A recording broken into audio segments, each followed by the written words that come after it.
Prior to becoming rector, he was a professor of marketing and public relations at the Swinburne University of Technology in Melbourne, Australia. He began at Swinburne in 2007 as head of school, communication, marketing, and tourism, and later became an associate dean international. This distinguished gentleman I speak of loves to watch football and believes football is the best game that ever was. In fact, he's an ardent supporter of the Accra Hearts of Oak and Liverpool football clubs. He's a family man, married, with children and grandchildren, and very soon great-grandchildren. Ladies and gentlemen, our main speaker, who completed Ghana National College in 1985 and was from the, Kwesi Planch House, is no other person than our own Nana Professor Kwamina Kwansa Edu, who loves to be called Aspa, but he doesn't want me to add the other one. But it will interest you to know that we used to say Aspa Robinson Crusoe. Mr. Speaker, your audience, thank you.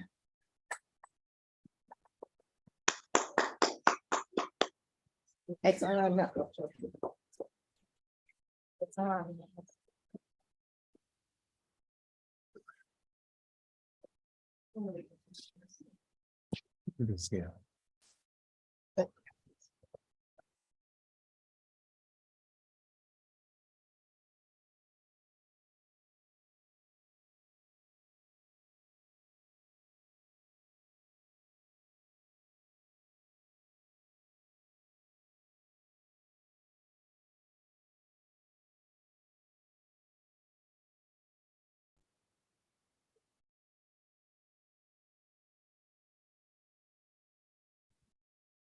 The chairman, invited guests, national executives of NANANOM,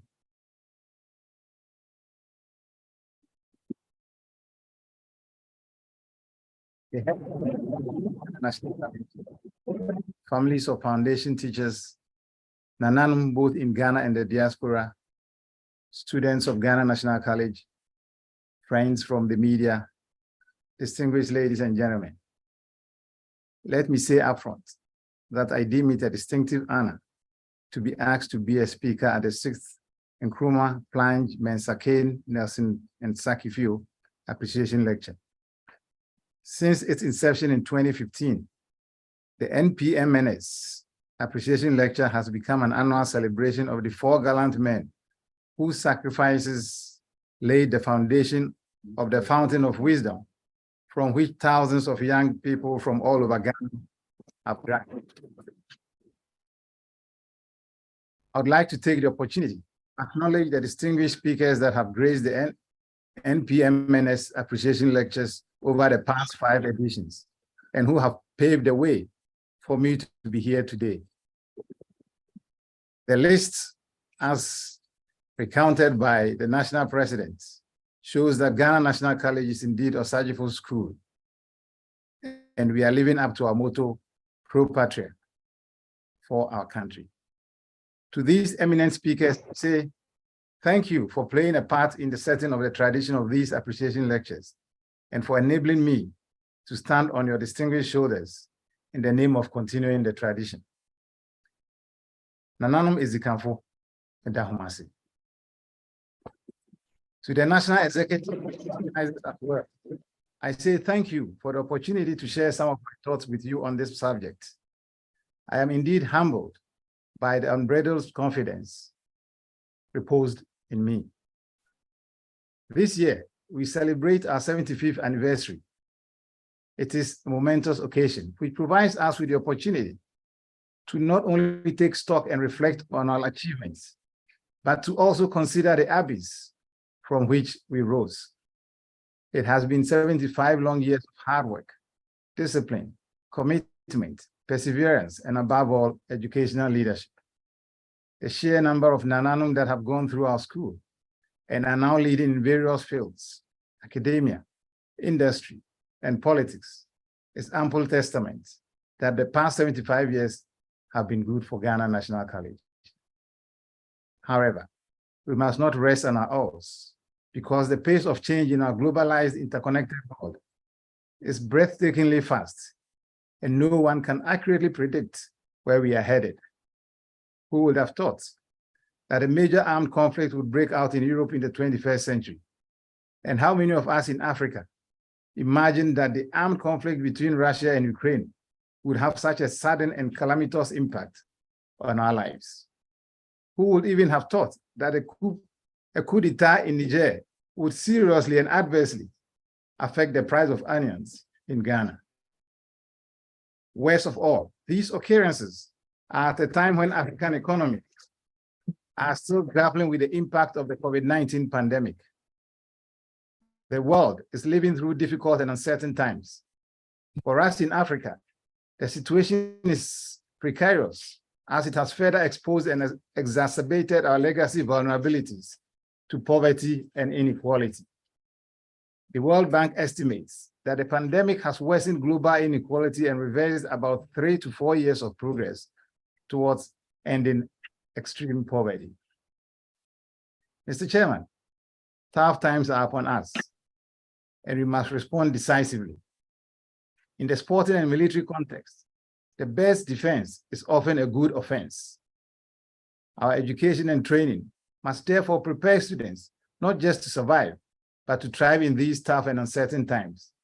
We must raise the new generation of Ghanaian children with skills, talents, and the character to take on evolving challenges and to thrive in a much more complex future.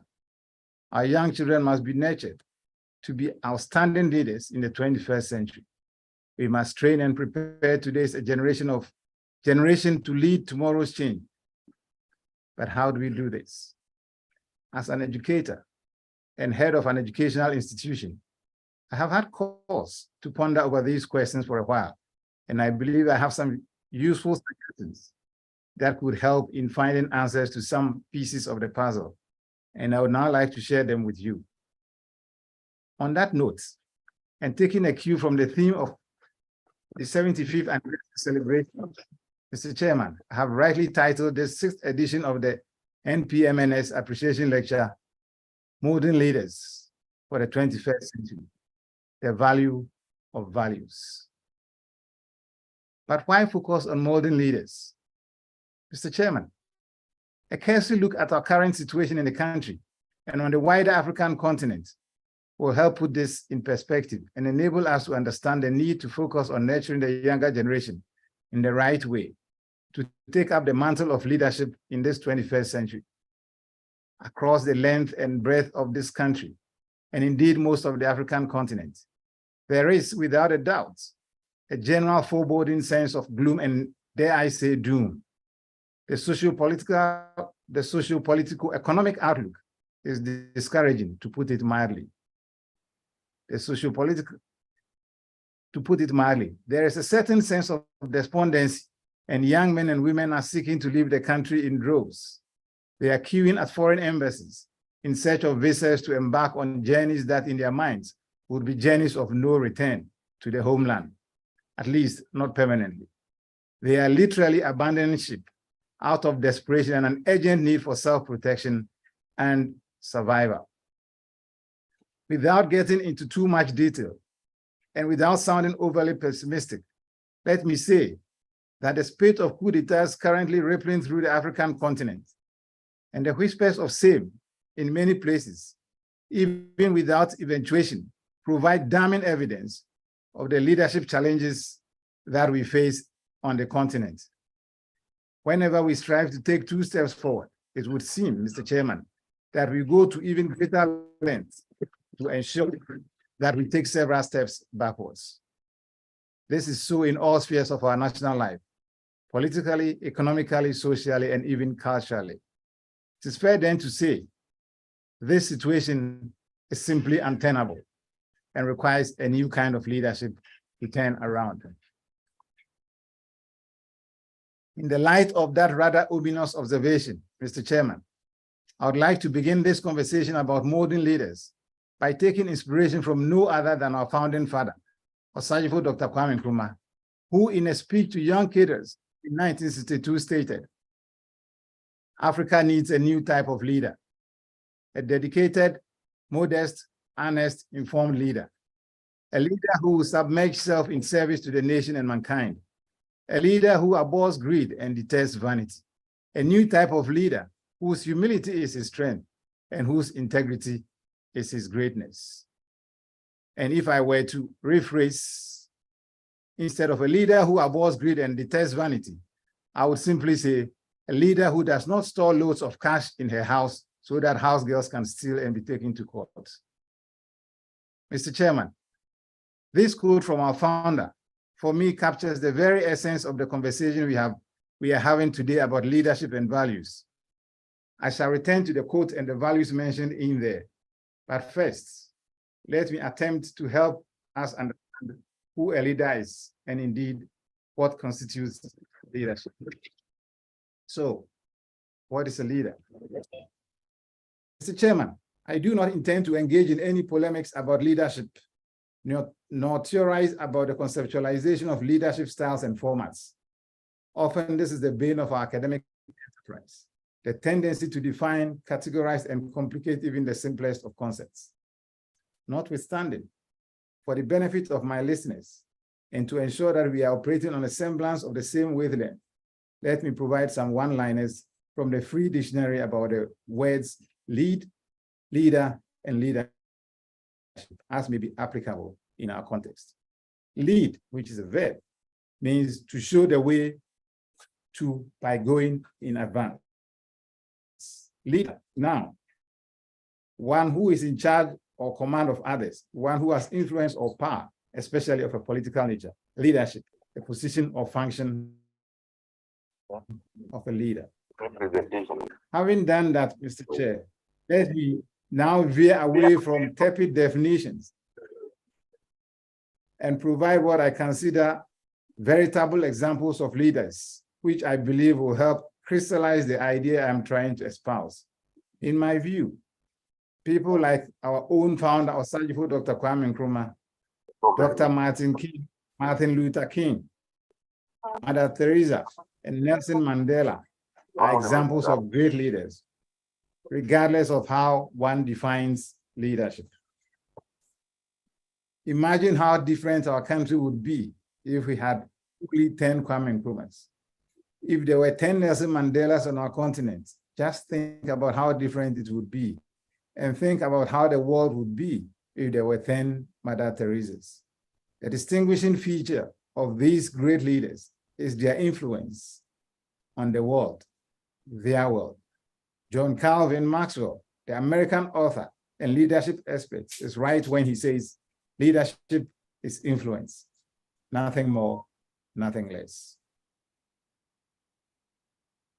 Let me add that good leadership is positive influence. The question then is, how do we set our students and young ones on the pathway to living lives that influence others and impact their world positively? In other words, how do we nurture or mold our young to become the 21st century leaders that we need? This is where education and in the inculcation of values comes in. Nurturing leaders through education. Distinguished ladies and gentlemen, the revolutionist Brazilian educator, Paulo Freire, in his book, Pedagogy of the Oppressed, argues that education is a tool for training people to become either docile conformists or active participants in the transformation of society. Education is therefore not a neutral process, since we can empower or disempower young people by our training method or pedagogy. So, to nurture the right leaders for the 21st century, our education and training must liberate young minds. Paulo Freire asserts that educators must shun the banking model of education. The banking model of education considers learners as containers into which teachers deposit knowledge. In Ghanaian parlance, this can be described as the chew and pour model. The banking or chew and pour model deprives students of the ability to reflect on what they have learned. We must eschew that and train our students to engage in critical and creative self-reflection to participate in the transformation of society. Allied to that, we as educators must note that the quality of the students we produce will be increasingly tied to STEM. Science, technology, engineering, and mathematics are and will continue to be the key drivers of innovation and progress in the 21st century. Innovation is vital to Ghana's economic growth and continues to attract major investments from employers and the government. Our students and 21st century leaders must be prepared to be innovative. They must possess the ability to adapt as the pace of technological discovery accelerates. Even in journalism and communication-related fields where I belong, technology is leading the way.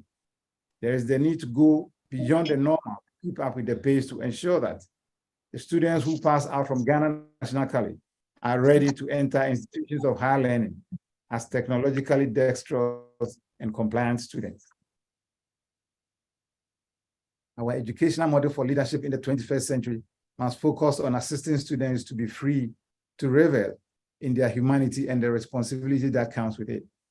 It must equip them with the ability to think, be innovative and creative, and to chart a course that shows that they are actively involved in determining their own destiny.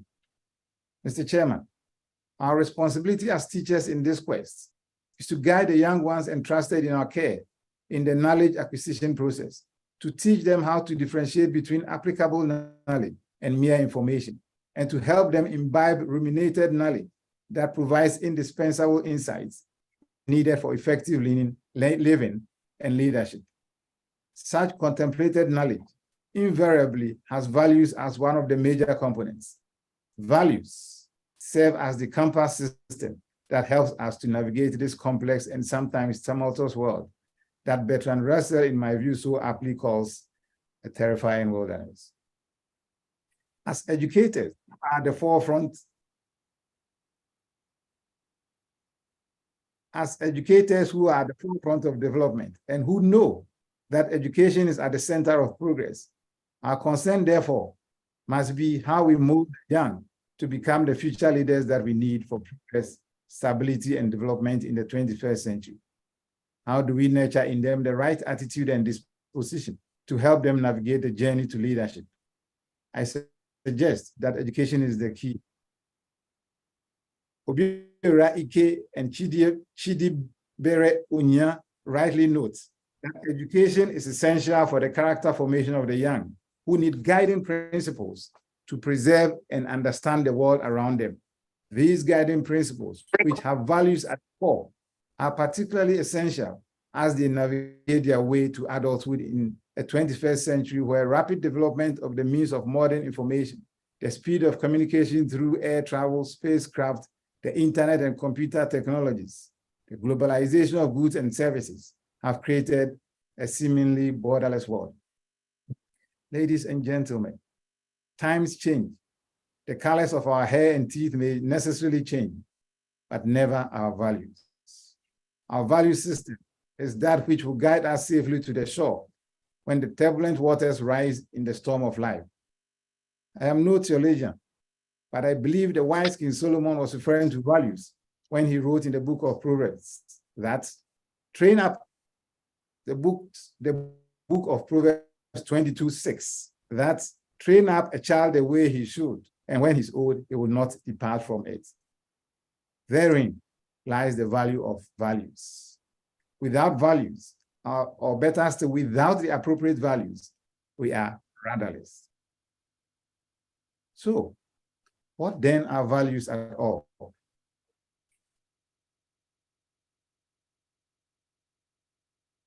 Before we started, I was having a conversation with the chairman about values and what marketers have done to end with the word values. Anyway, values is one of those sometimes amorphous and almost innocuous words that have been bandied around for so long that despite its deep value, it is in danger of being declared insufferably obnoxious and thereby risk being relegated to the dustbin of notorious words.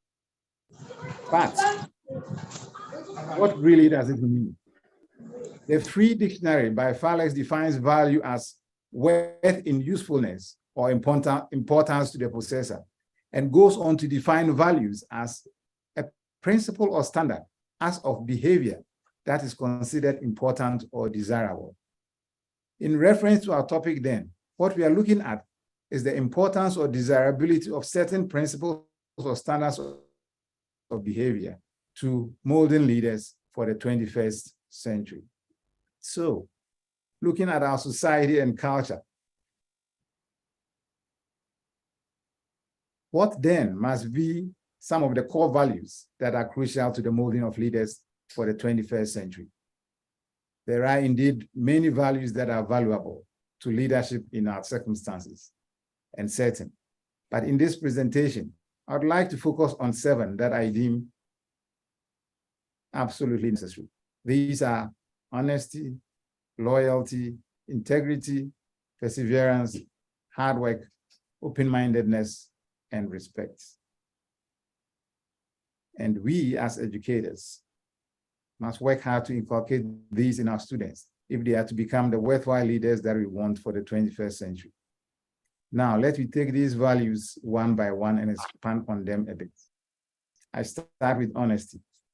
I begin with honesty because it is almost all encompassing, perhaps the mother of all values or the grandfather of all of them. Honesty, in simple terms, is speaking and acting truthfully. However, honesty is more than not lying, deceiving, stealing, or cheating. It entails showing respect towards others and having integrity and self-awareness. Honesty has many attributes, which include fairness, truthfulness, sincerity, integrity, responsibility, dedication, contentment, transparency, and probity. Too many times I've heard people start a sentence with honestly speaking, and then proceed to lie through their teeth. To be honest, honesty means being virtuous. As I wrote down the word virtuous, I thought to myself, look for the synonyms of the word and see what you come up with. Here's what I found. Virtuous, good, righteous, worthy, honorable, moral, upright, honest. And the antonym or opposite, bad. To keep it simple, we must teach our students the value of being virtuous, and we must instill in them how important it is to be honest as a leader. Next is loyalty. Kwesi Plange, J.J. Mensah-Kane, H.P. Nelson, and H.W.K. Sakifio, in whose honor we are holding these lectures, demonstrated an important value that I cannot fail to mention. The 4 men were loyal. Loyalty, according to the Free Dictionary, is a firm and consistent allegiance to and support of a person, group, or cause. Starting any new venture is not easy, and starting a school in those days with 4 teachers and 8 students, I can imagine, would be difficult, to put it lightly. Nevertheless, Plange, Mensah-Kane, Nelson, and Sakifio stuck together through the highs and lows, regardless of the circumstances. Our founding teachers were loyal to their vision and to themselves. A true leader must understand and display loyalty in all respects.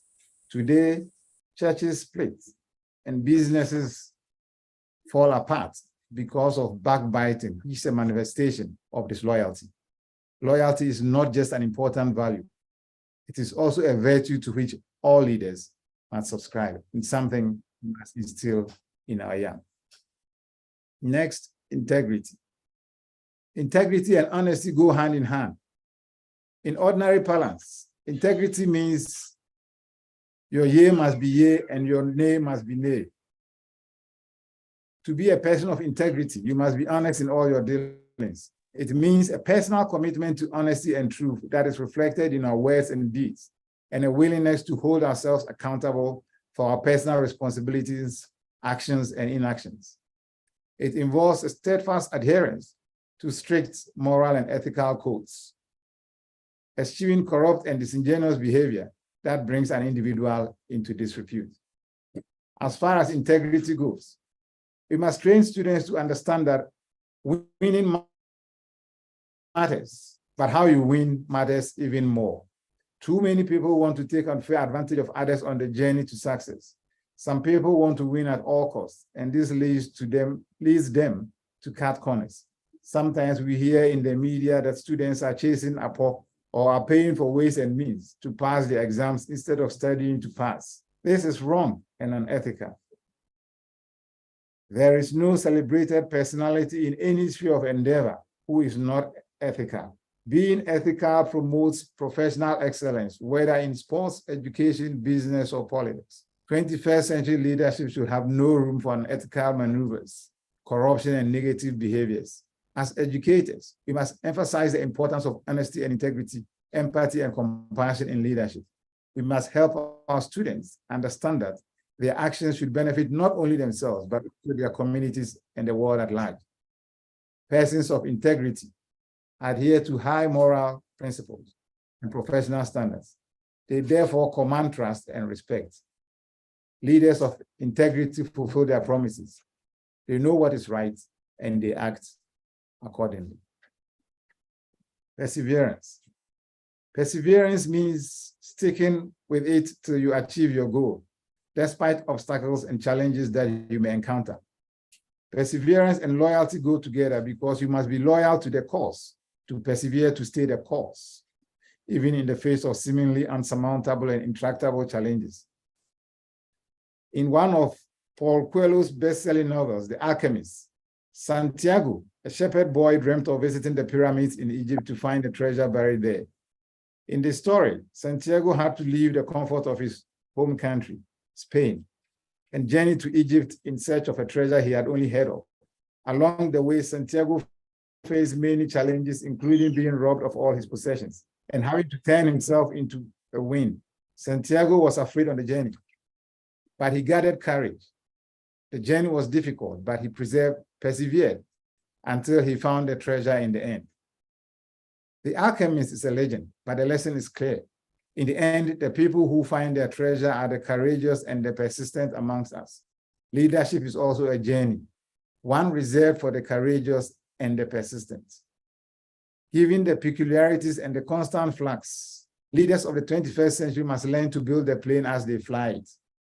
They are sure to face many challenges, but regardless of the challenges and hurdles, like Santiago, they must confront the situation and overcome it, and keep moving until they find their treasure in the end.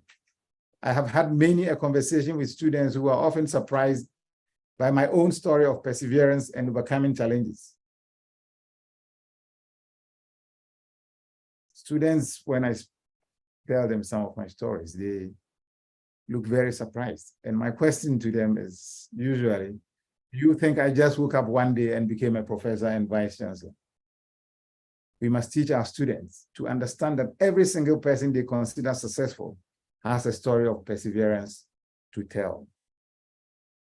Hard work.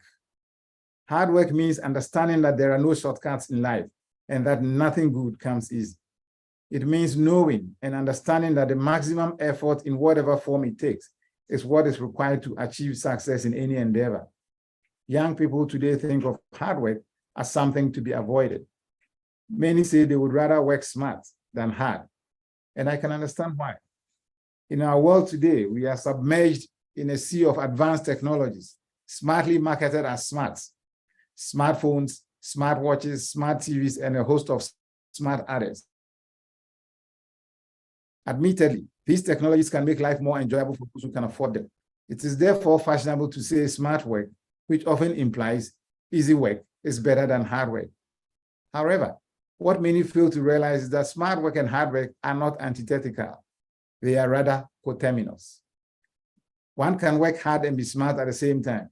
Young people must know that the path to greatness in any endeavor is filled with obstacles and barriers, which can only be overcome with hard work, smart work, and consistency. Hard work is the fuel that empowers us to pursue our goals with unflinching determination. In all my dealings and encounters with young people, I've always maintained that hard work pays, and I can attest to that. We must teach our young people the value of hard work and get them to understand that there is no substitute for hard work. Henry W. Longfellow beautifully captures the value of hard work when he states in the 10th stanza of his poem, The Ladder of St. Augustine's Stars, the heights which great men reached and kept were not attained by sudden flight, but they, while their companions slept, were toiling upwards in the night. Open-mindedness. Value number 6. To be open-minded means to be willing to embrace all, to listen to and understand all sides of a story. We must teach our students to appreciate and acknowledge that there are different sides to every story, and that there is usually more than one way of doing things. Being open-minded implies being willing to work with all sorts of people and acknowledge their contributions as capable of being meritorious. It means being comfortable with the notion that people can agree to disagree without being enemies. It means sticking with the facts and not the people or personalities when it matters most. Being open-minded means eschewing what I call the George Bush mentality, which says, you are either with me or against me. We must train our young people to steer clear of such thinking. The last but not the least. 7, respect.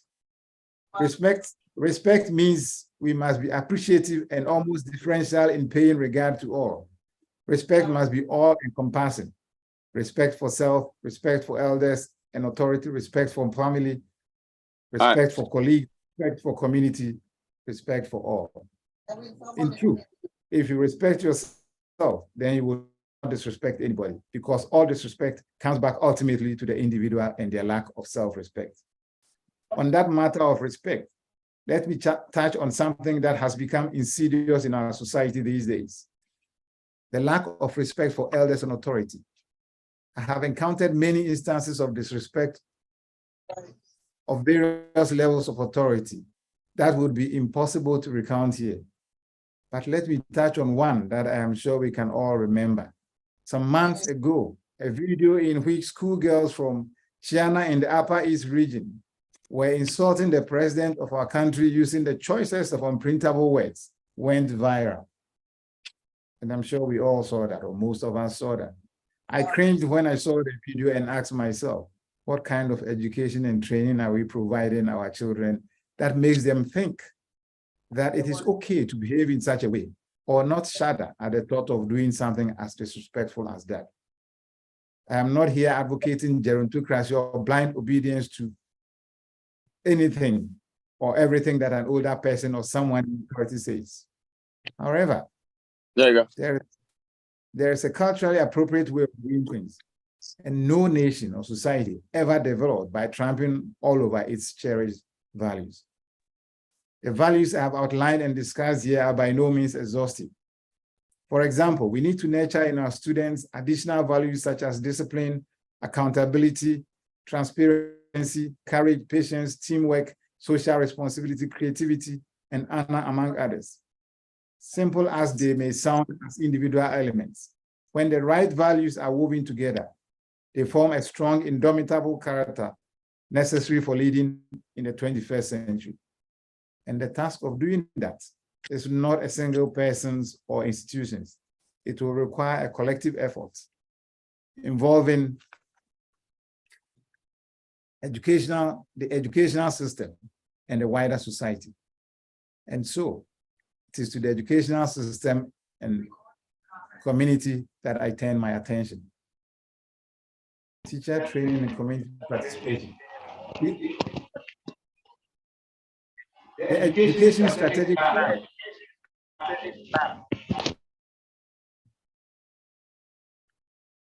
ESP 2018 to 2030 seeks to make Ghana a learning nation, a country that provides opportunities for all citizens to acquire knowledge and skills as a lifelong enterprise, and cherishes improved students' learning outcomes. The ESP contains several education reform policies and measures that can help in nurturing of leadership. The purpose of the reforms is to transform the education sector to make it more relevant to meet the human resource and developmental needs of Ghana. It states, to deliver quality education, the goal states, to deliver quality education service at all levels that will equip learners in educational institutions with the skills, competencies, and awareness that would make functional citizens who can contribute to the attainment of the national development goals. This goal shows that at least at the policy level, there is the desire and willingness to put in place measures that will ensure that our students are well equipped for citizenship in the 21st century. However, our educational system cannot nurture the right leaders for the 21st century if we fail to provide appropriate resources. Every classroom in every school, in every city, town, and village in Ghana must have a talented and dedicated teacher. A good teacher does not only teach the syllabus, but also important life skills and values that prepare their students to lead prosperous lives. The Ghana Education Service must hire talented and promising individuals to teach and provide them with the best possible preparation, training, resources, and compensation if we are to produce veritable leaders for the 21st century. Again, there is an urgent need for increased community involvement in education. High community and stakeholder involvement play a crucial role in ensuring quality and holistic education by fostering a collaborative approach to educational development. The community participation that I suggested goes beyond the traditional boundaries of schools and involves various groups that have a vested interest in the educational system, such as parents or guardians, student associations, teachers, administrators, civil society organizations, businesses, and policymakers. All stakeholders must work together to ensure that we build a holistic educational system that produces champions for the 21st century. Considering this, I applaud NANANOM for our contributions and continuous support for our alma mater. Now, let me return to Nkrumah. Mr. Chairman, as I promised at the beginning, let me return to the quote from Sajifu and the subject of values. As far back as 1962, when I wasn't even born, our founder, Kwame Nkrumah, was espousing the values of honesty, modesty, dedication, and integrity for a new type of African leader. These values are even more crucial for leadership in the 21st century, where everything seems to be in a constant state of flux, and where artificial intelligence and fake news threaten to change the very essence of life as we once knew it. Some have argued that there have been more significant changes and even disasters in the first 2 decades of the 21st century than there ever was in the whole of the 20th century. Indeed, the 21st century is one like no other. Many have described our current dispensation as the post-truth era. Skepticism and distrust are the order of the day. Citizens no longer trust their governments, and the media, which is supposed to be neutral as the fourth estate of the realm, we trust even less so. Now more than ever, we need leaders of integrity, leaders who embody the values advocated by our founder, Osagyefo Dr. Kwame Nkrumah.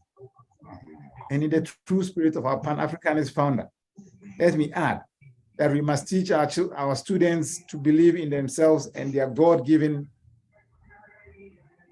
abilities and talents. We must teach them to be confident and trust in their Africanness. As global connectivity intensifies and the world remains in constant flux, we must intentionally instill in our students Ghanaian and African values, lest they be lost in the sea of change that is upon us.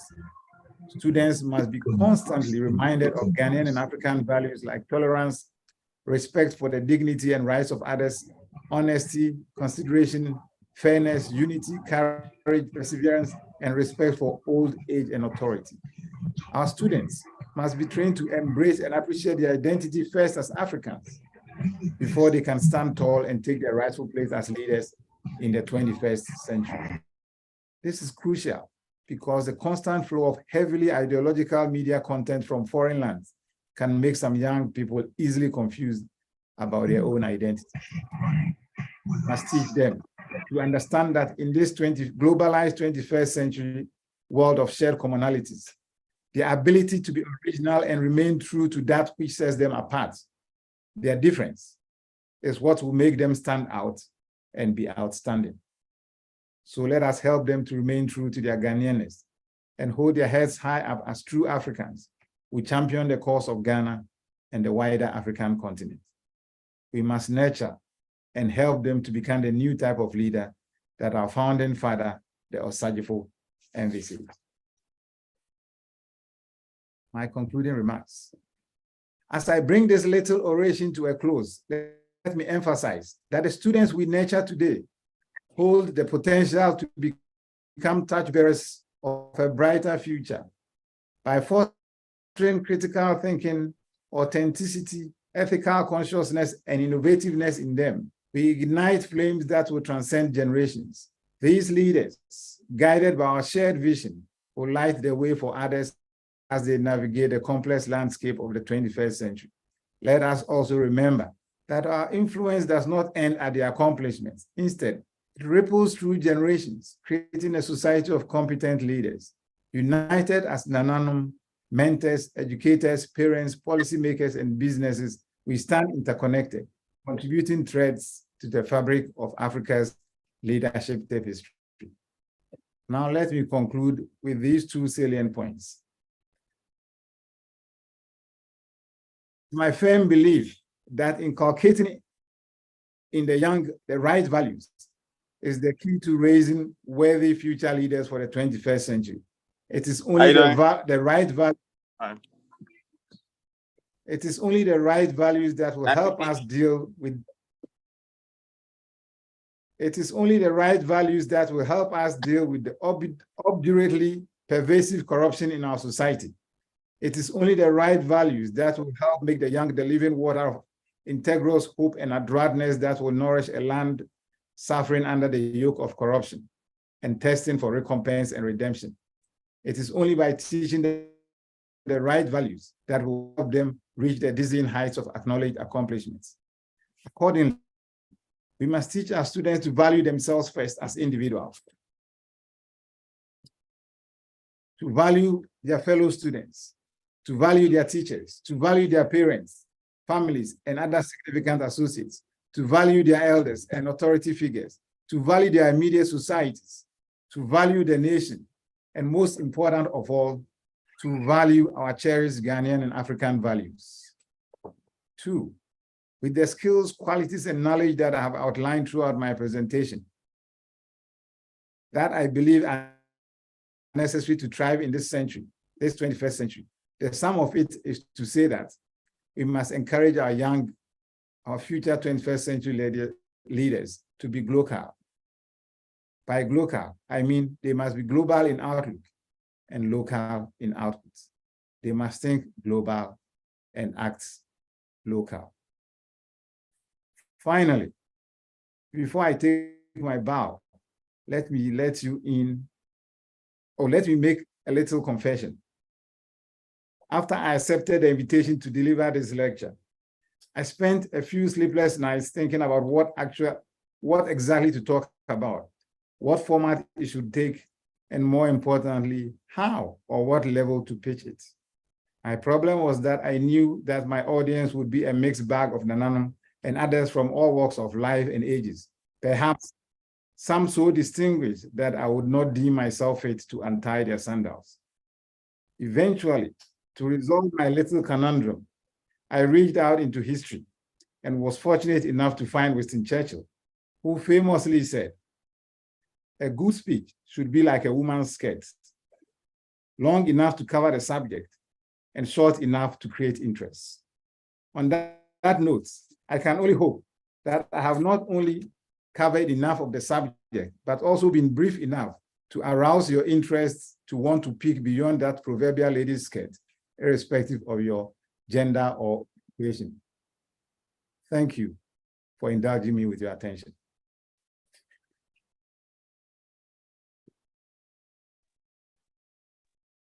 Thank you. Thank you so much, Professor Kwamena Kwanzaa Edu for such a wonderful presentation. I want to ask, does anyone have their visa applications waiting? Because Prof said people are leaving and it is evident. You can see, I want to know how many of you have your applications waiting? Are you ready to jackpot? But please, Prof is admonishing us that we should think low, we should think global and what? Act local. So instead of you jackpotting, if you are jackpotting, who are you leaving this country to handle? Our founder made this country for us, and he brought us to Ghana National College to learn. Our anthem says to learn from this school and then go out to be the best that we can be for this country. So if you're all jackpotting, who is going to build the country for us? We should know our worth. There was that Prof mentioned that I so loved. We should know our worth, because worth is the usefulness that we have. Another point that he said was that honesty is the grandfather of all the values that he said. Prof, which one is the mother? If honesty is the grandfather, which one is the mother and which one is the father? And the cousins, I'm sure some of them will be in there. But one thing that he also espoused, that the 4 founding teachers of our dear school were loyal. They were loyal to the cause of getting independence for this country. And I think that's one thing that as students of this college, if we move out of education from Ghana National College, we should go into the world and in Ghana and then move to the cause of being great citizenship of this nation. We know, and then one thing too, he said that APO is very unethical. It undermines our values. So students, can you hear me? Students, can you hear me? APO is very unethical. It undermines our values. And NANANOM too, in business, whilst you're out in the world, try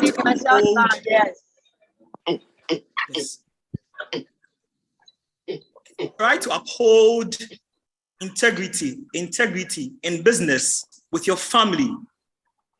Try to uphold integrity. So student, please, APO is very unethical. It's not very good. And please, I also want to admonish all of us to be like Santiago. Go and read The Alchemist, please. Santiago, Rob said he went to where? Egypt, to want to see the pyramids. And he persevered and found his treasure. So please, the student, in particular, I want you all to know that when you persevere, you will take the world and get every treasure that is in there. Prof mentioned that he didn't wake up one morning or he didn't leave Ghana National College and then he became a professor and a rector of a school. He persevered through the storms, and then this is him today. We celebrate him under this wonderful PNMS lecture. The world is also getting smart, so we shouldn't be working anyhow because, hard work pays. We can be smart working hard and then also be very consistent at it. So please, students and the general public who have joined us for today's lecture, please, the world is smart, we all know. Please never leave out hard work. I'll have to take questions from here. So anyone who has questions, kindly raise up your hand and I'll call you. Students, please get ready with your questions too. Nana Karen of 2005. Can you unmute your mic and then ask your question? Prof is here to answer them for you, please. Hi, good evening. It was an honor joining this lecture. I've been enlightened. What I wanted to know from Prof is, I didn't really hear, in molding our leaders for the 21st century, I didn't hear much light thrown on entrepreneurial skills, because I feel that most people are leaving this country because, number one, there isn't enough to be done here. And we have this mentality of always being in the office, working. We have to be in our suits and ties when we have our God-given talents and we can harness it more. So I would like to know the role of entrepreneurial skills on molding our leaders. Also, the second thing I would also want to talk about, it might not necessarily be a question, but then I would want, in order for the children to inculcate, or in order for us all to inculcate these values, I think our teachers need to sometimes go outside the box. The reason why I'm saying this is I remember way back in National, I had a maths teacher, and the first lesson I learned from her was She puts down a question on the board and said, write your name, the date, and submit the paper. And gave us some few minutes to answer the question. We're all in a hurry to answer the question, so we didn't read the heading. But the heading stated, write your name, the date, and submit your paper. Most of us had 0. And since then, it's been part of me that anytime I'm given a question, I have to read the heading. So I think that with our teachers, whatever you teach us now, making it more practical will go further ahead for us, even out of Ghana National and in the universities. So that's one thing I'm admonishing our teachers to think about. The third thing I would like to put across is mentorship. I don't know what NANANOM old students are doing when it comes to mentorship, because believe me, right from secondary school coming to the university, sometimes you seem lost. Even to the PhD level, you seem lost. Sometimes you really want someone to talk to, and it's difficult because you seem lost. You need someone to look up to. So what is being done about mentorship? Thank you very much.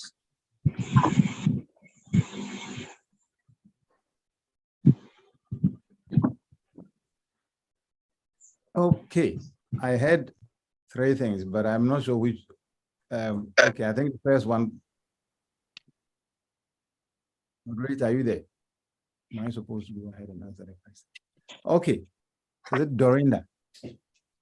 You mentioned, I think the main thing that was a question was about entrepreneurship and the fact that I didn't mention entrepreneurship at all.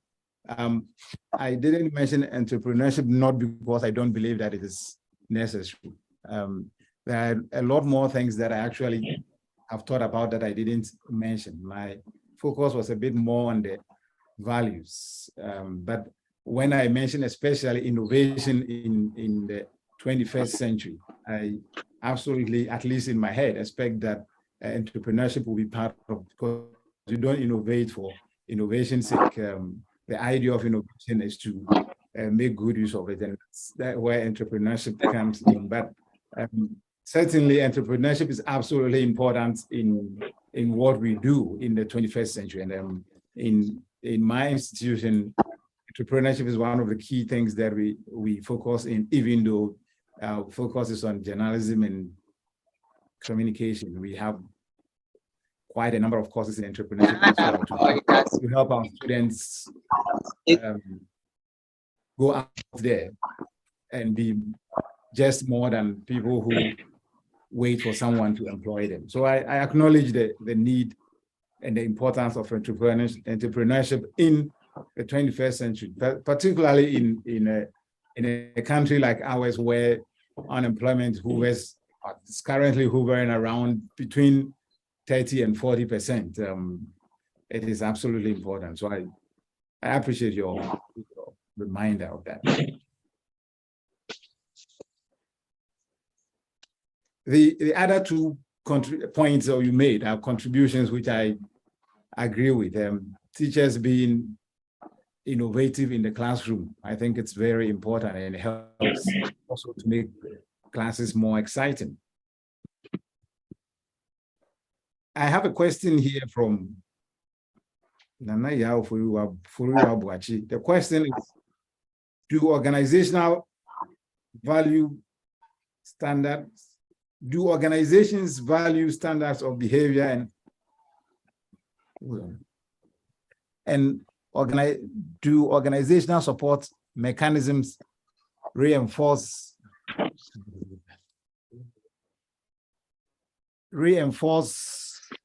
and encourage integrity at all levels? So, okay. Do organizational values, standards of behavior, and organizational support mechanisms reinforce and encourage integrity at all levels? On the surface of it, organizational core values should do exactly that. But so that's ensuring. All organizations, once they have said these are our core values, everything they do must work towards supporting that. But I have been around long enough to know and to realize that sometimes organizations and even individuals say one thing and do the other. So I've been to organizations and seen their core values, and then seen how people themselves behave in those organizations, sometimes including very top level people, and realize that the two do not match. Sometimes it is also because the organizations themselves have not taken the trouble to actually let their staff understand what their core values are. I am pretty sure if you go to any number of organizations and ask individual staff members what the core values of the organizations are, they might not be able to tell you. And if they are not able to tell you, then on what basis are you expecting that they are going to uphold those core values or act in concert in accordance with those core values? But on the surface of it, that's what should happen. Organizations and their members should work and live according to the values that they themselves have espoused in their document or wherever it is that they have their vision, mission, and values stated.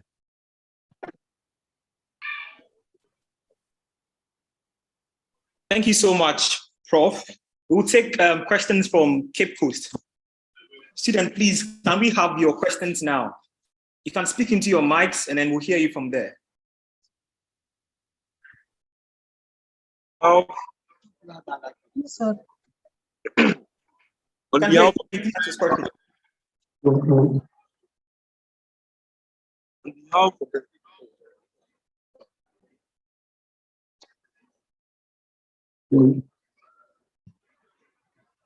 behalf of the students of the Ghana National College, we here as students want to thank again NANANOM for such an insightful and educative lecture.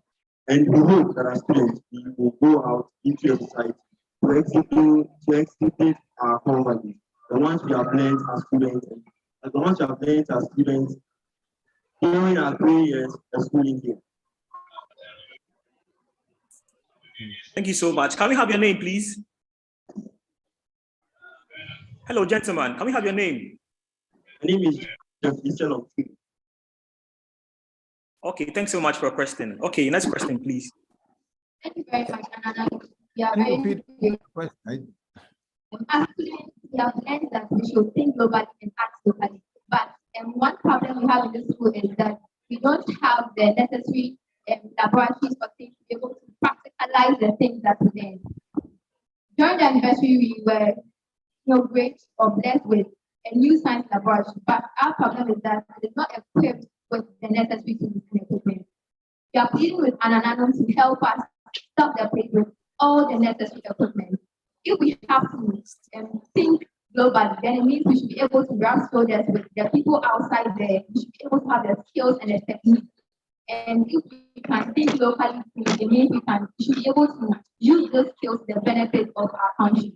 So we are pleading with NANANOM to help us get tools and equipment for our new laboratory. And again, we ask that next year such a lecture should be held in the school because we don't have the projectors and all the other things we need to be able to learn or hear everything they are saying. So if they're able to hold one here, we as students will benefit to maximum capacity, anything that we are taught and anything that we are doing. Once again, we are very much grateful. Thank you very much. God bless you.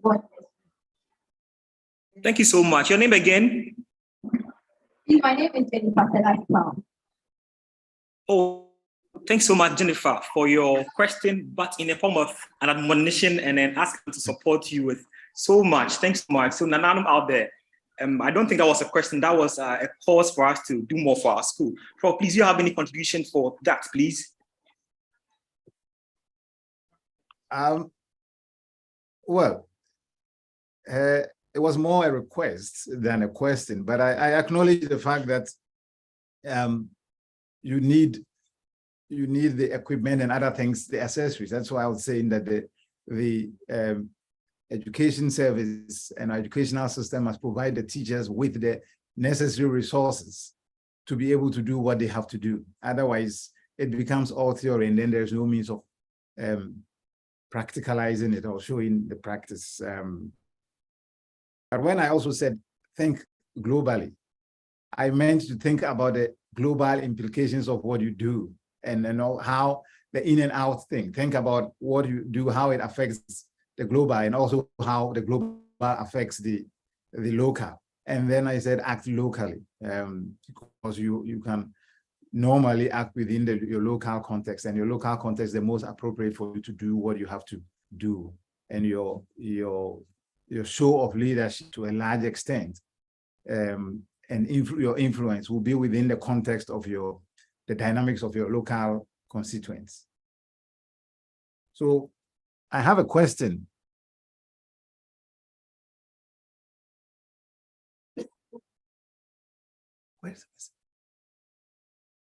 So I have a question. The question, a mistake that some leaders make is to assume that the people in your organization share your core values. Some of the time, some of them do, but there's a bunch who don't. And those are the most difficult sorts of situations. How do we handle this in our organization? I think it will be very idealistic to expect that everybody will share in your values, even though the ideal situation is that while you go to work for an organization, to the extent that you work there, you're supposed to abide by whatever the organization says and what they are up to. If not, you get out of there. But we know it doesn't happen as well. The idea of values is to, just like you're talking about inculcating the values in the young, the idea of organizational values is to get institute staff to buy in. And so organizations must constantly create opportunities to engage staff in ways that they can buy into their values. You will never get 100% buy into your values, and you never get 100% of the people behaving the way you want them to behave. It is just a fact of life. But if you get most of your staff behaving like that, then coming on board, then that's a good thing. The few that will not come on board, if you get hold of them and they are behaving unethically, fire them. Yes, if they're doing things that the organization does not agree with and it comes to your notice, fire them. What we don't do in this place is to actually fire people for doing the wrong things. In fact, in many instances, we promote people for doing wrong things. Or you fire them, you go and bring their grandfather and everybody else in the society that is supposed to be a big man or woman or a big person to come and beg. And so we ourselves in our system, and it's part of our culture, the whole concept of Jantua actually doesn't help us in maintaining some of these values. But if we are strict with our values and the maintenance of the values and the application of the rules, then in time people will understand that even if they don't share the values, they must abide by them at the very least or not break them. So we can only do our best. Thank you.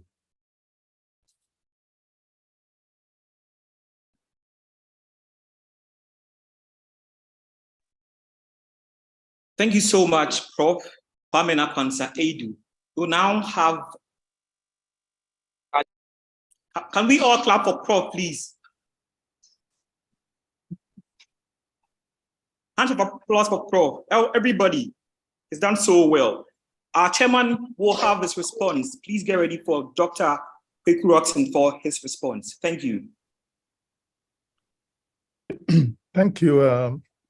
Thank you, my special MC for. Yes, thank you very much for everything. I think we need to give ourselves a big round of applause for what it is that has gone on today.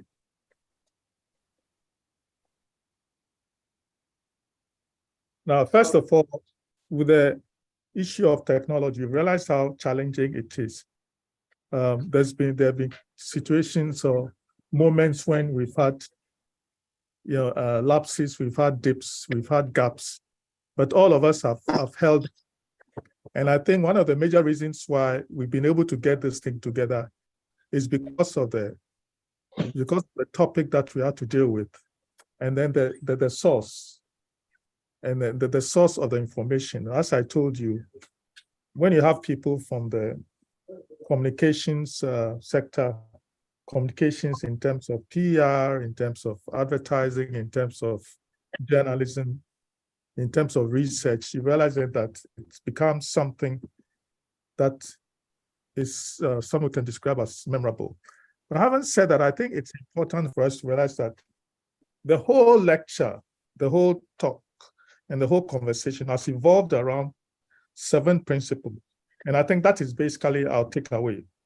And the takeaway just is related to the honesty, loyalty, integrity, perseverance, hard work, open-mindedness, and respect.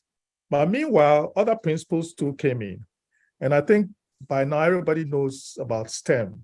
We're all talking about STEM. And I think if we're going to be talking about Ghana National as an institution, we can say then that we're also one of the pioneering areas where STEM has become one of the goals that we aspire to.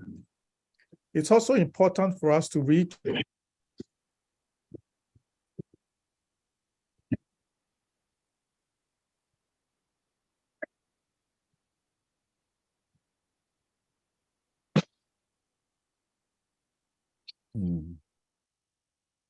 under every obligation to do your research and do everything, but then you cannot capture everything within a certain period. So when matters like this come up, we need to appreciate the fact that yes, entrepreneurship is also one of the buzzwords, just like STEM. These days, everybody is hoping then that entrepreneurship will be something that will be upheld. In fact, most tertiary institutions have crafted courses in the area of entrepreneurship. And I think that that's something to that it's really noteworthy. But as I said earlier, all these things have been discussed, well, but not directly, but indirectly in a broad manner, the area of looking at matters from the perspective of getting the individual, because these days the mantra is the government cannot be the sole agency for providing employment, and that we need to make sure that we train ourselves, we start whatever it is that we're doing, we try to be our own entrepreneurs, we try to be our own businesses, own our own businesses and things like that. So I think that this is also one of the takeaways. Another takeaway too that I think, but although people don't talk about it a lot, is something which was mentioned by Professor Kwanse. That's critical thinking. Critical thinking, although it's not mentioned a lot at the secondary school level, it is something which is very key as far as the Ghana Technical Education, Ghana Tertiary Education Commission is concerned, GTEC, that they believe that we should try and develop critical thinkers. And in fact, the whole point about critical thinking is just your ability to go through, to be able to cut through whatever is there, and to be able to appreciate the fact that, yes, it is not just a simple, we need to think outside the box. We need to understand the fact that it's important to be critical when we go about things, to be able to go beyond the normal things that we are looking at. And then the issue too of ethics. I think ethics is a very important thing. And one of the examples, vivid examples that the professor gave was the recent case, which of course is in court, but it's in 2 different courts, but it's related to someone's house girl being prosecuted because of cases of theft and things like that. So yes, I've just been reminded about the fact that our time is up. And first of all, we need to also appreciate the fact that we've had people who have had to stay throughout. And so we have to make sure then that we also start preparing for this evening's function. I'm sure the president is keen to make sure that this thing comes on, and it comes on at the right time. So thank you all very much. Thank you for listening. And thank you, MC. Thank you, the president. Thank you, the vice president. Thank you all. And last but not least, let's say a very, very big thank you to our speaker for capturing this thing, capturing it, and I mean, virtually turning it into a PowerPoint in a way, but be able to, put all these things in such a way then that it becomes memorable and becomes a takeaway. So thank you, NANANOM, for your Thank you so much, Doc. I want to heighten one small vision of the great and valiant people for whom we have gathered here, appreciating in this Dr. Kwame Nkrumah, founder of Ghana National College, undisputed founder of our school. There's no argument about this politically or historically, we all do that. And the outline features of Ghana National College. From St. Augustine's College, we have Mr. Kwesi Planch, Mr. Joseph Jory Mensah, Mr. Henry Paul Nelson, and from Infantsipim School, Henry Wena Ayikofi Sakifio, Lieutenant Colonel, who passed on in 2018. If it is possible to stand where you are, let us all sing along to Now Praise We Great and Famous Men. Lyrics will be shared on our screen. Thank you very much. Now praise we great and famous men.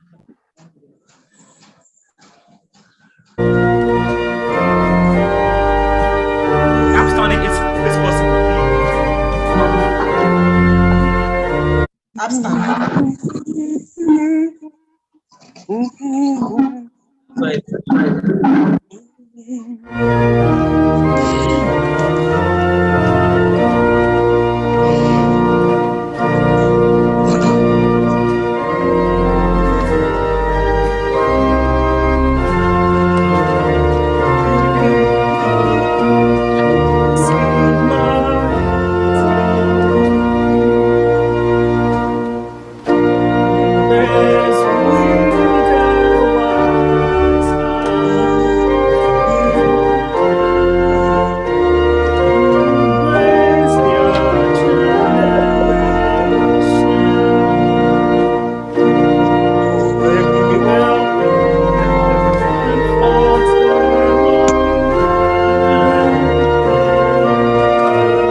Thank you so much. Thank you so much for your singing of this famous hymn.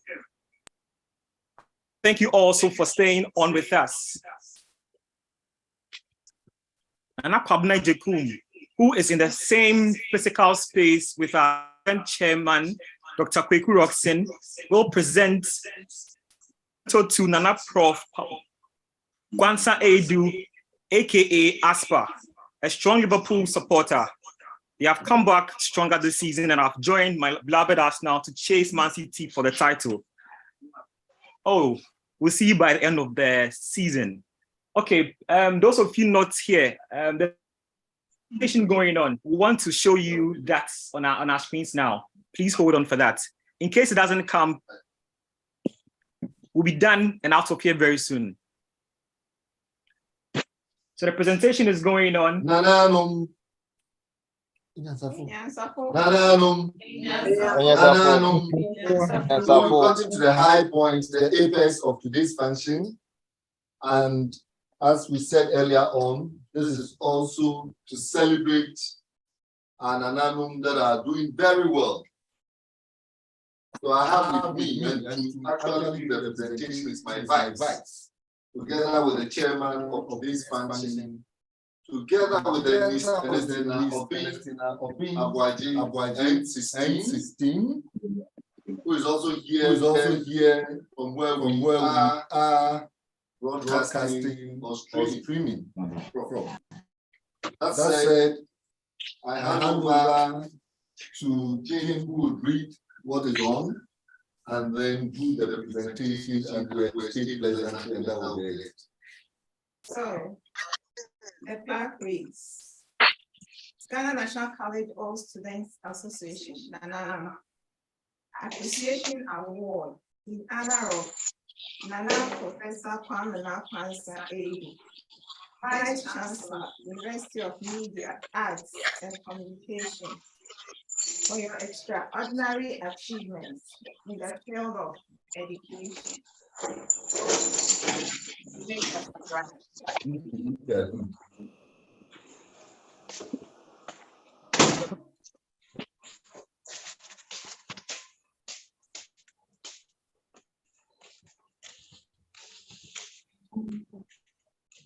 That's it.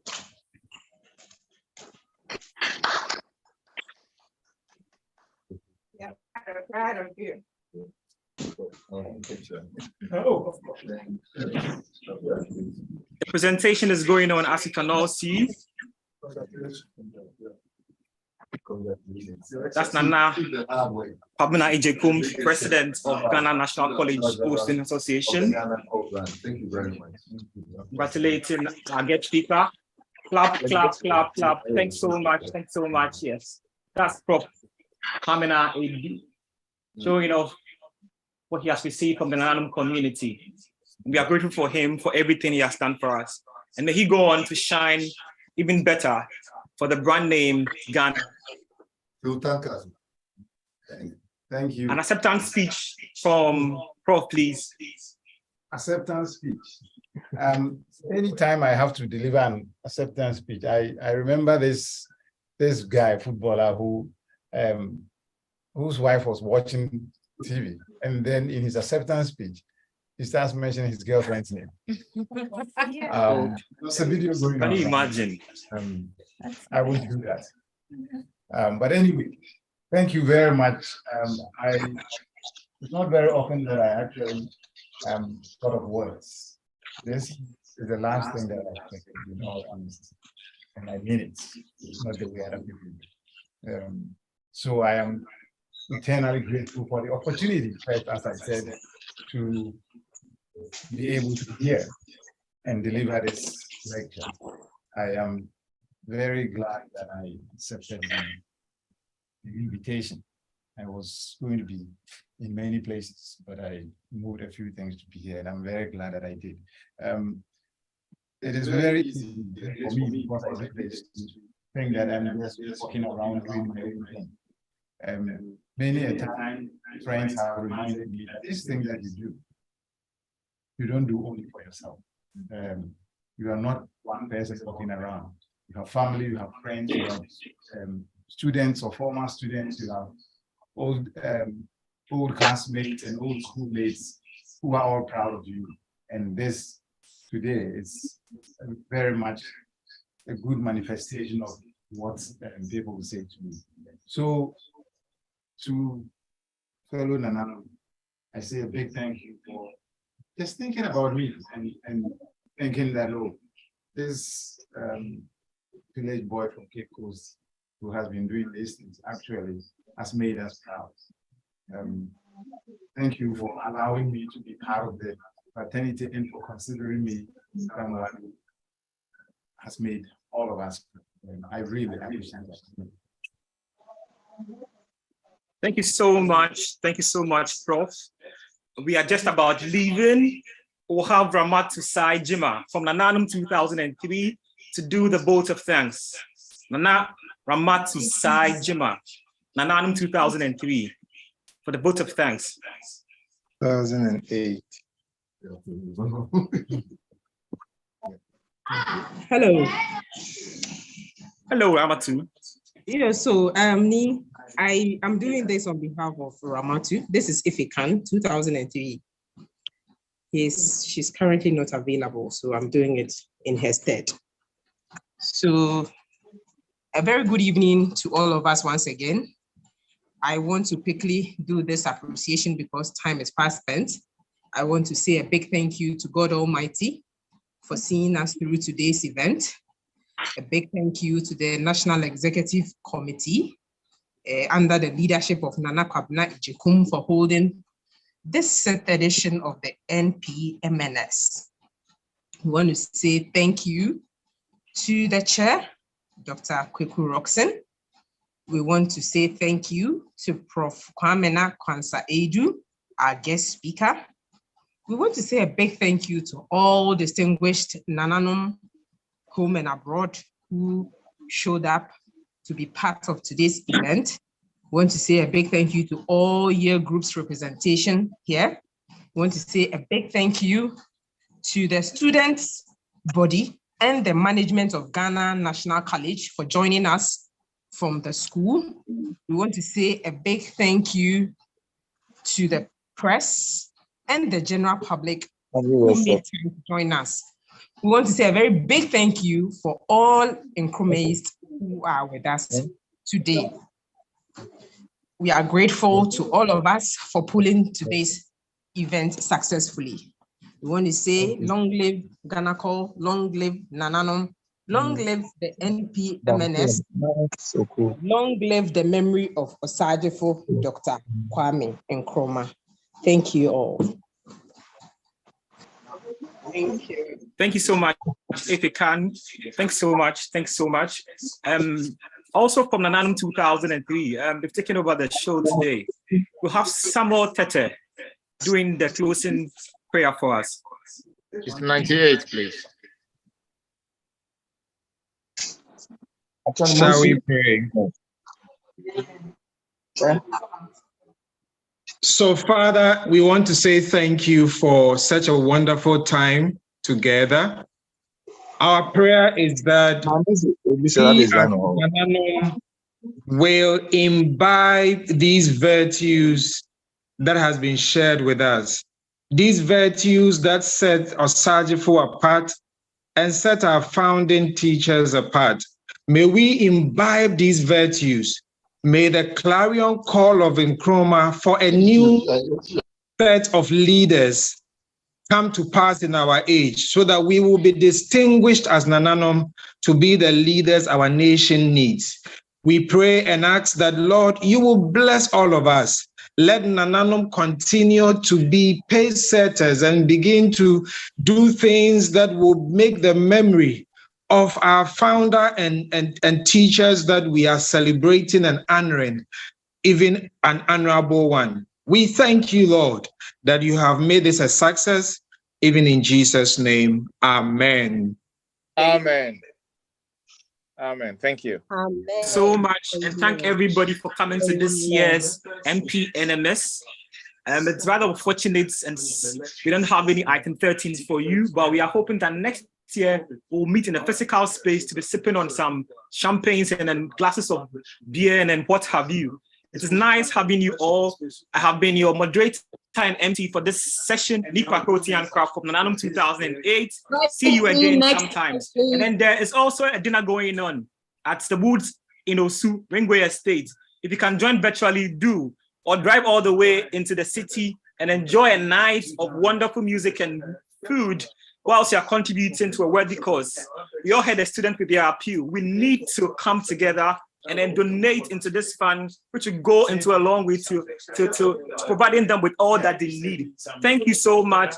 Keep on donating to the endowment fund, and then Ghana National College will be the best school in the whole wide world. Thank you and have a very, very good evening. Thank you. And Thank you. Invite me to your meetings. And I will contribute. Please ask Governor.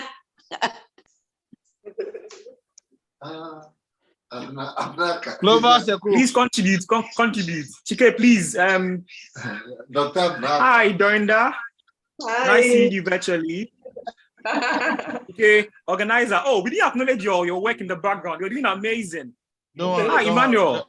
Don't worry, boss. Don't worry, it's fine. Thank you very much for also Anna helping Anita, out. hi. Festus. Chikay is doing very amazing.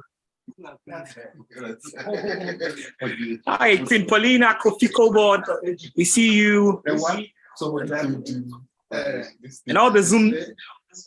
That's a wonderful job you Thanks did so much today. for coming. Hilda, Special shout out to NANANOM 2000 who were having a viewing party at 2927 in Tesano. Thank you so much. And then see you at the dinner this evening. See you at the dinner this evening. Nana Benudai, thanks The for link joining. will go off. Nana Stella Lindsay, NANANOM 2016, Ju Apia, Hilda Kofi, Festus, Abe Emmanuel, Anita Kwe, Abna Pokia. Thank you all for coming. Oh, see you all. Kwekwe Jabe, see you too. Reverend Miss Jones, I can see you too.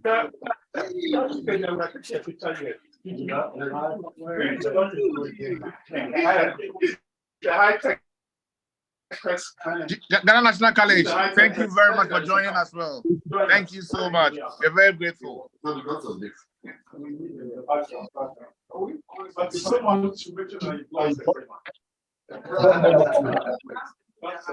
They say we take this. We are taking this immediately.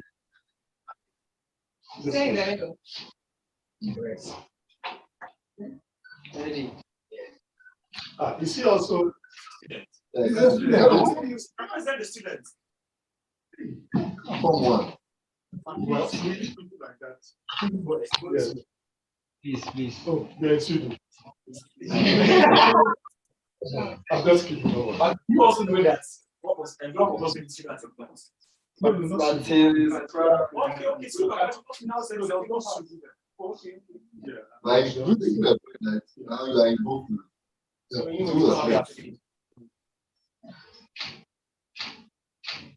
Okay, bye everybody. Bye. All. I have to go now. Let me just show myself and then I can go. Bye. Hey, Jolene. Hey, that's me. Bye bye. Got to go now.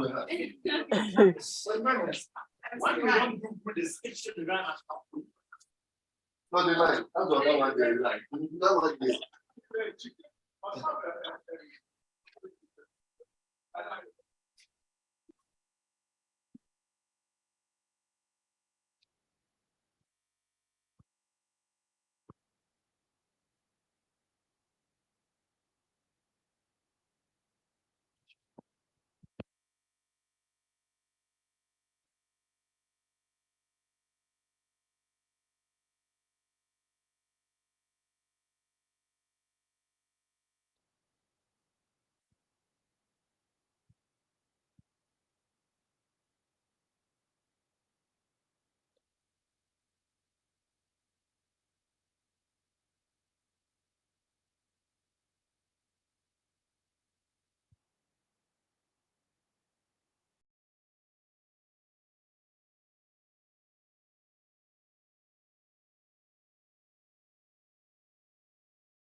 I should unmute.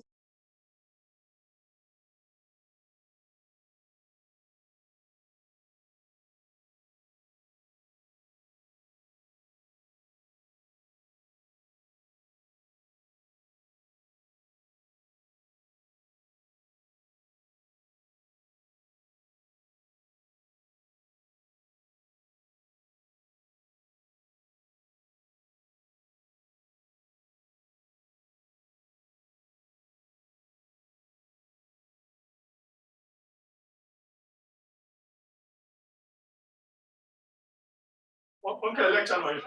When I was told, my assumption actually to start off with was that by Oveo school anyways. That is the other.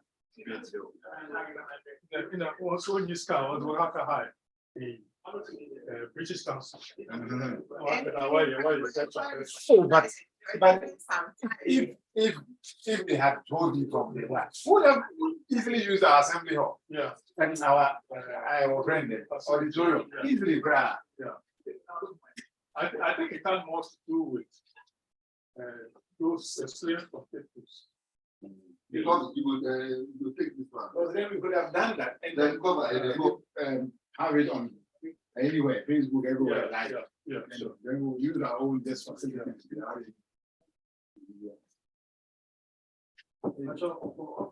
We can't do that while I'm there. None of these. They say they want custom.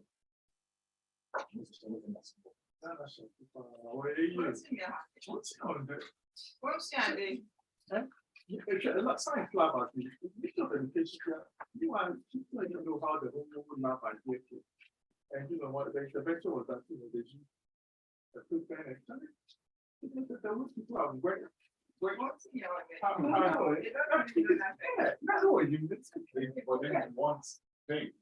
So the teachers are worse. Teachers and staff, they are worse. I don't see students. Yeah, yes.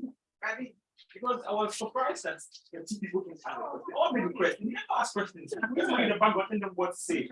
It's up to you. Because people are like government,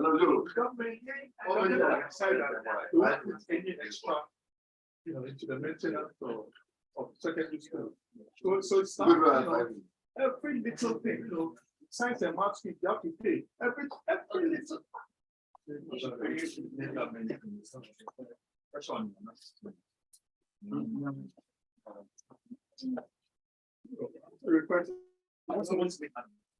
For next people who are school sector. That's why I agree with Memorial. We didn't make that. This thing shouldn't have happened. I mean, the way people are working as it's never happened before that a new executive is born into the office and already are doing about 4 programs back to back. So what we plan is that we take a person called on all the presidents, like the national president. So we have a more collaborative.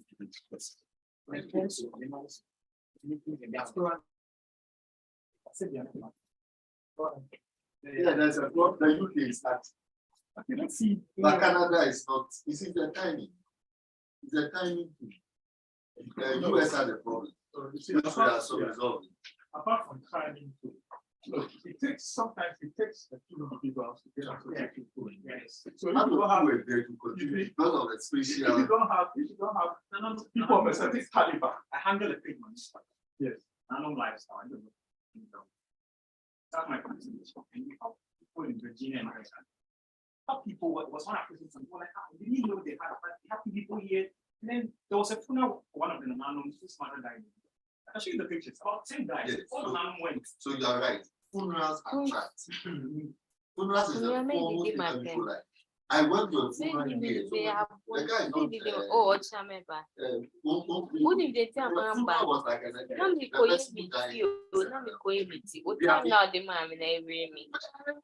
was economic, Jerry. What time of Ameba? No, go baby. Oh, point. It's a food that you can. Oh, so The person who's food they are taking oh, Daddy, oh, what's himself on his back and get in the morning? No. That's all. That is the what she. You mean me? Me boom 2 months. So it's a that Virginia thing. So I've been on the meeting today. See, they know me boy 2 months. Maybe boy not 2 months. You know, say between me, I got to go on break and wash. The man for 10 minutes. Sorry, send me a message. Now what's it? Oh, child, and a part of the oh, maybe I got a post. Shemechi, my wife. That be interesting. Oh, I'm there. Me so relaxed. Oh, I think I will be okay for me. Me better or Juju no kaka. No, no, yeah, madam. Let's check here. Wait, I think it's actually if that's what I make a diamond. You are madam, give me a diamond. Maybe.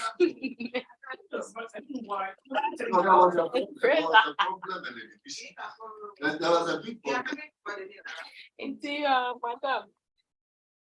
No, I'm giving you back the word. Get them from. Yes, so what's up for it? Actually, no, that's what WhatsApp is okay, but you should have meetings that we can join. If you reflect on, you can join. They should have they should have a calendar they are following. That every last Saturday of something is their meeting. There will be the next. So I'll take on that time. If they let us, we will join one of them. When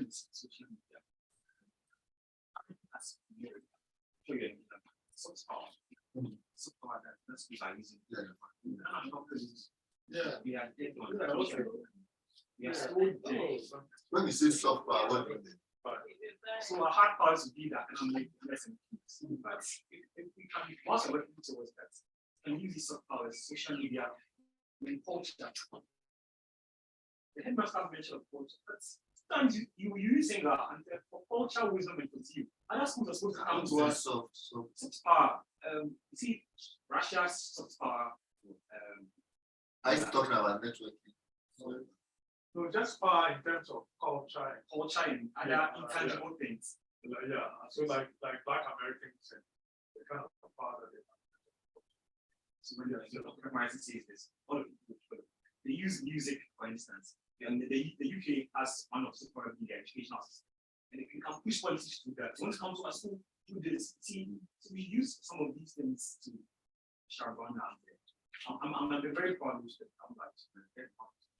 So bring a plan, bring a social media plan. I'm talking to. No, it's not a matter of talk. I like to see things on paper, and then I see. Hobby is here. You are not listening. I want to see a paper.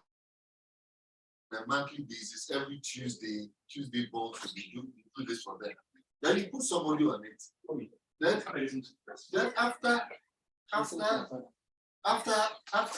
month, after a week, then you review and see whether you are getting traction.